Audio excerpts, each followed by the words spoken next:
With the success of those national programs like The Profit and Shark Tank and Undercover Boss, you can tell that entrepreneurship in the United States is doing very well. And here in Maine, it's succeeding just as much. The Upstart Maine is a coalition that supports the entrepreneurs in the Bangor region. And today we're going to be talking to some of those entrepreneurs while we're having a good time out here ice fishing. Today we've been having a wicked fun time out here ice fishing with President Susan MacKay of Sarah Helix. And we're going to find out today a little bit more about what she does and how she brings filtering to a whole different level. So, Susan, let me tell you, why should people care about your filters? Well, actually, Dave, they should care about our filters everywhere, because right now the world's sort of struggling with a water crisis. And it's hard to imagine here in Maine when we have abundant water, but throughout the world, because of pollution and growing population and just a lot of places are facing more droughts, what's happening is industries trying to make food, beverage, all the sort of products we're used to in our everyday lives, and all those things take a lot of water. And it's getting more and more expensive for them to use water in production. So what our filters do is, they're called industrial filters. So we work with companies really focused right here in the U.S., but we have inquiries from South Africa and India and other places. And what they use our filters for is they can take their wastewater, and just by passing through our filters, they can keep 90% of that water in the plant and reuse it. Well, we all know you're a pretty smart person because you got one of them PhDs. But tell me, why filters? What brought you to that? Of all the things you could have been doing, why that? Yeah, so it kind of goes to my background. I used to work for 3M in Minnesota. And in 3M, one of their tenets is you take one sort of technology and you can use it in lots of different applications. So that was kind of what we learned there, is to be innovative. So here in Maine, we had this innovation to use this ceramic, which is essentially the same kind of thing you make a dinner plate out of. It's like a hard rock sort of material. And we figured out a way to take ceramics and make really, really small pores, we call them, or holes. And so we use DNA to make those small holes, and that makes the ceramic into the world's finest filter, is what we call it. And so we were able to do something no one else could do, which was make those small holes in a ceramic, and that makes it a perfect filter. Why here?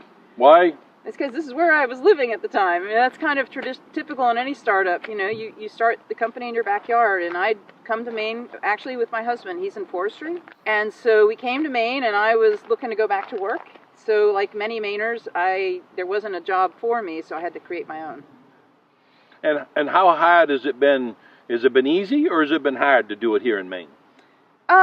Like anywhere, there were good things and bad things. The best things about starting in Maine is it's a small community, so there's lots of support. I mean, I can't think of anyone in Maine who hasn't been supportive of our efforts, from investors to, lawyers and accountants. Lots of people want Maine to be successful, and it's easy to know everyone here because it's such a small state.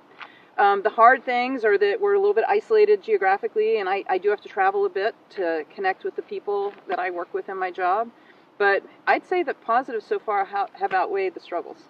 How often do you actually think about the company failing? Does that ever enter your mind at all, or you just think it's going to be successful no matter what? I never think the company's going to fail. I never believe that it will fail. I think if I ever got to that point, then I shouldn't be in charge. I worry about, the biggest thing I worry about all the time is that we're going to run out of money before we're successful. So that's a little bit different than thinking we're going to fail. I know the technology is strong. I know I have great people working for me. But my biggest fear is the thing I'm most responsible for is to make sure we always have money in the bank. This is the unfiltered path. That's Good. People are going to learn a little bit more than maybe you wanted them to know. This is our rapid fire. I'm going to ask you 15 questions in 2 minutes, and you've got to answer them just as fast as you possibly can. What's the worst job you ever had? Clorox cleaning pots in a greenhouse in Florida in the summer. What's your one superpower you wish you always had? Being able to create 50 hours in a day. That'd be a good one, I tell you. What's a celebrity crush? I don't know. I don't have one. Oh, your husband will like that answer, I'll tell you. If you weren't running your own business, what would you do? Ooh, I'd live on a lake like this. This is good. We could do some more fishing there. If you had a time machine, where would you go and what year? Oh man, I'd probably go forward into the future. Oh, My we're gonna kids find out with what's their going kids. on. Hey, then come back, or are you gonna stay there? I don't know. It depends on how nice things are. If you could be any animal, what would you be? A dolphin. A dolphin? If you were stranded on a deserted island, what's the one thing you bring with you?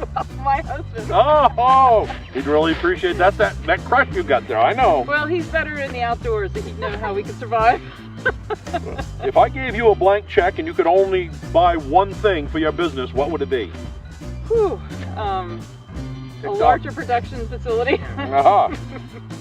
Oh, I hate to interrupt you, but it looks like we caught some. Oh, look at that, we're getting good. I got one. Oh my goodness. Great. Yeah, stay tuned till next time.